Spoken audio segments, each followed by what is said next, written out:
Bom dia, boa tarde, boa noite para todos vocês, nossos alunos do Eu Quero Passar, o melhor e maior site de pré-concursos do Brasil.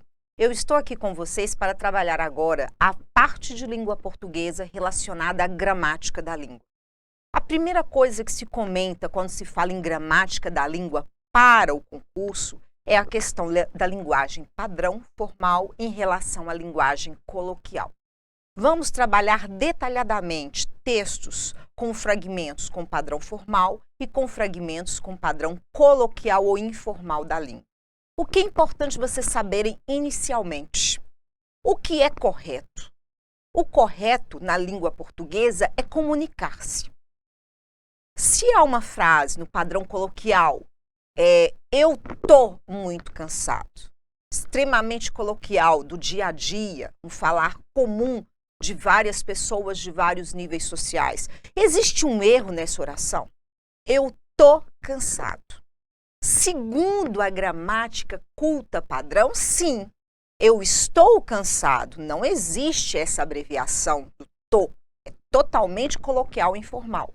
Mas, de acordo com a comunicatividade da língua portuguesa, existe um erro nessa oração? Não, não existe um erro nessa oração. Até se pensarmos de acordo com a gramática de uma maneira geral, estabelecendo uma relação de concordância, primeira pessoa, do presente do indicativo, não existe um erro. Existe simplesmente uma abreviação do coloquialismo ao qual toda língua falada se sujeita. O que nós temos que lembrar é que falar e comunicar é inerente ao ser humano. A comunicação, ela ocorre de várias maneiras. A palavra escrita, a palavra visual, que pode ser também escrita, mas normalmente com imagens, como nós temos o cinema, o antigo cinema mudo, no qual se comunicava com o gestual, com o corporal, com imagem exclusiva. As palavras apareciam em pequenas falas entre as cenas e às vezes nem mesmo havia essas falas.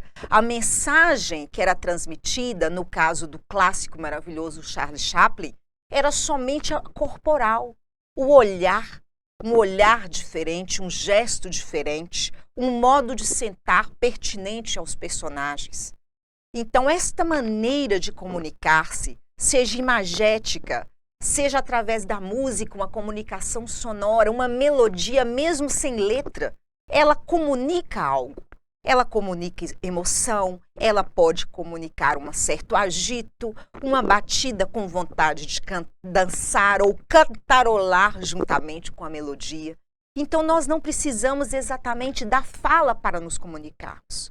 Os gestos, eles são uma comunicação fantástica entre todos os povos de todas as nações.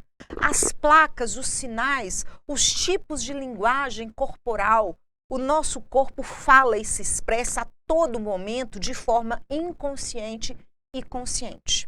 Dentro dos textos que nós vamos analisar e dentro das próprias regras gramaticais, nós vamos perceber que a linguagem coloquial ou informal, ela é perfeita.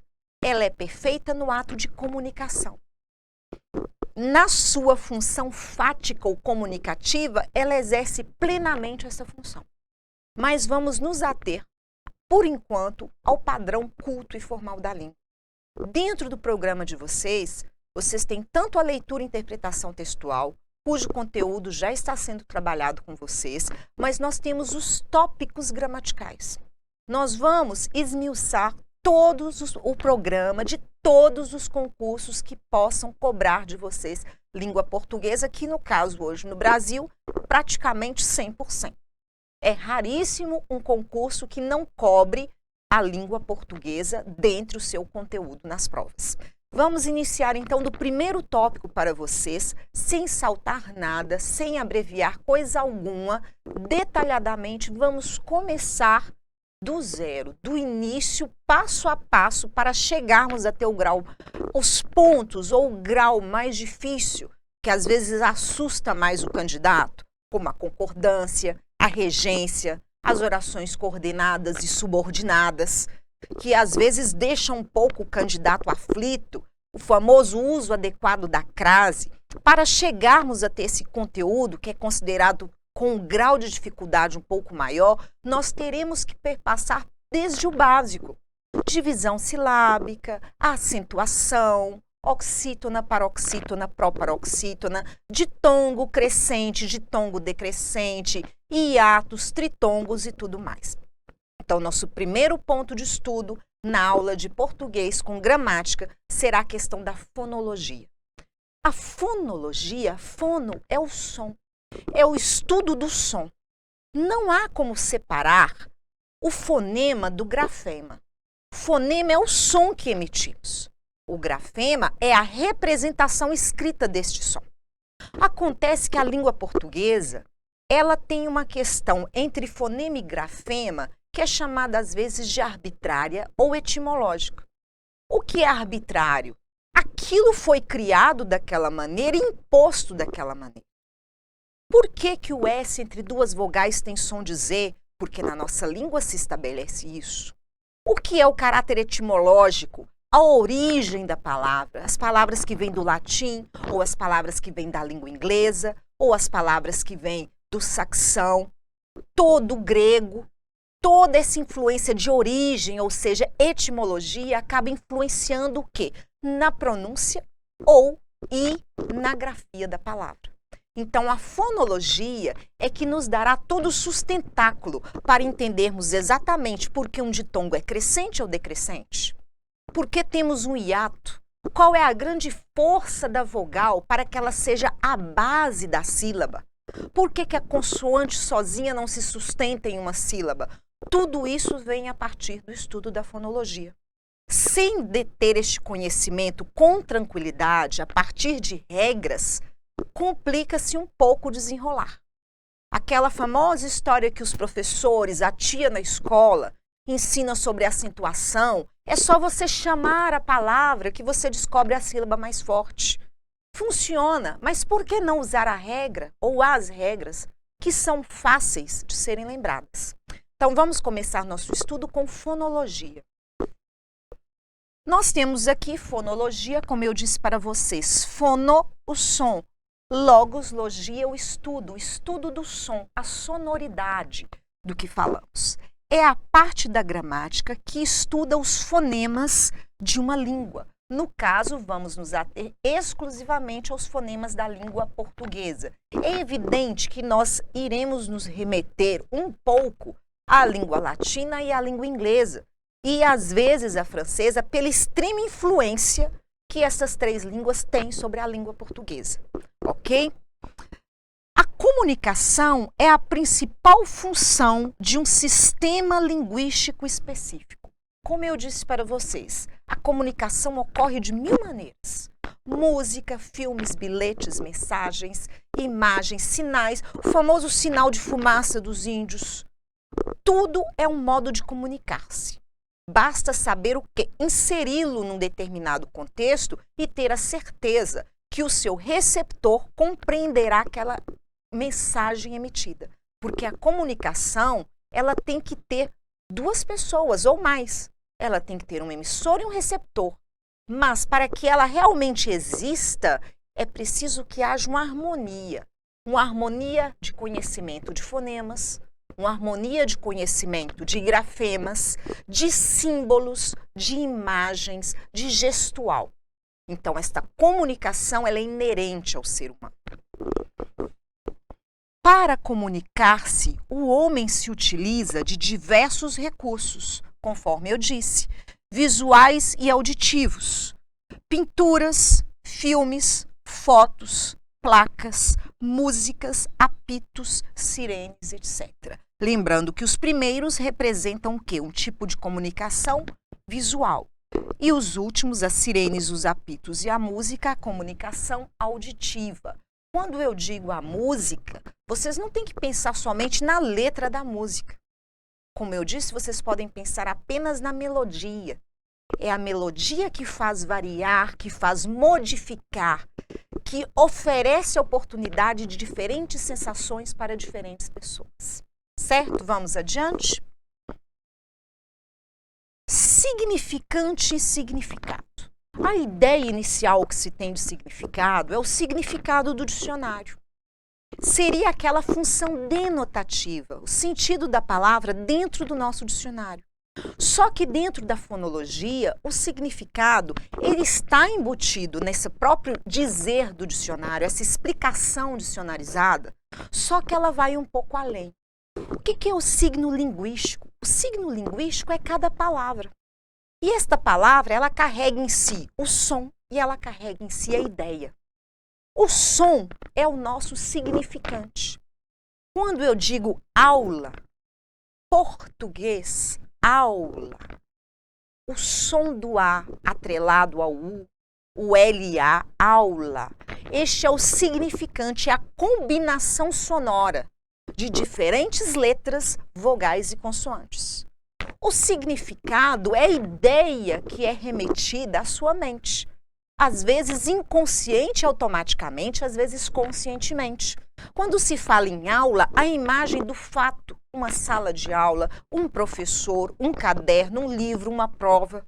Quando se diz português, dependendo do contexto, a matéria, uma pessoa oriunda de Portugal. Então, esta ideia, ela é inerente ao signo. E o som, o que você ouve, é exatamente o significante. É a partir de um significante que nós temos um significado. Na língua oral, é facilmente compreensível. Se nós nos comunicamos com uma pessoa de outra nacionalidade que está falando um idioma que nós desconhecemos, ela apresentará significantes às vezes desconhecidos, como as línguas orientais, e nós não conseguiremos atribuir o quê? Um significado ao que ouvimos. Então, quando ouvimos significantes que são do nosso conhecimento, inconsciente ou às vezes consciente, você tenta se lembrar o que é aquilo que está sendo dito. Nós partimos depois para a ideia que é exatamente o significado. E cada palavra dessa é o que nós chamamos de signo linguístico. A combinação, essas palavras unidas, são nossos signos linguísticos. A primeira estrutura da língua portuguesa é a ordenação desses signos linguísticos. O que quer dizer? Se eu disser casa linda A, alguma coisa estranha. Casa linda A linda casa. Esta ordem, essa estrutura, ela é aprendida desde as primeiras palavras, desde os primeiros sons que nós emitimos quando criança. Então, essa primeira estrutura é uma organização automática, intrínseca, arbitrária. A ordem é essa. Ela vem automaticamente do ser, automaticamente da pessoa que fala a língua portuguesa. Vamos aos conceitos? Significante e significado. O que é um signo linguístico? Combinação de dois elementos que compõem a palavra, ou cada palavra, que são o som mais a ideia. Os signos linguísticos ocorrem de modo a estabelecer comunicação através da combinação de palavras, conforme eu expliquei para vocês. Continuando, o que é significante? É a sucessão de sons que produz uma imagem sonora em nossa mente. Quando se diz praia, pode ser o lugar favorito para passar as férias para alguns, para outros indiferente, mas de qualquer modo, o que vem à sua mente? O significante, areia, mar, palmeiras, tranquilidade, uma pesca, um passeio, várias ideias vêm à sua mente. Mas o lugar praia, ele está ali. Ele vem, este som remete você ao significado. O que é o significado? É a ideia que associamos ao signo. Então, esse trabalho do som com a ideia, ele é totalmente inerente ao nosso signo linguístico. Dentro da fonologia, vocês podem dizer, esses conceitos não caem em prova. Isso é bobagem. Mas não é bem assim. Se vocês não entenderem essa diferença entre significante e significado, entre o fonema e grafema, o som e a letra, nós não seguiremos adiante trabalhando as regras de uma maneira consciente. O que é trabalhar uma regra de maneira consciente? Sem decoreba, com compreensão. A compreensão deve ser automática, porque vocês entenderão o porquê das regras e não simplesmente a partir de uma memorização básica. Esse, às vezes, é o grande erro do estudo da língua portuguesa. Cria-se um macete, cria-se uma regra cristalizada e, dependendo do contexto, pode haver uma variação. Então, nós vamos adquirir esse conhecimento através de conceitos que nos levem a uma compreensão plena e total. Na próxima aula, nós continuaremos com o estudo da fonologia. Bom estudo para vocês e até a próxima!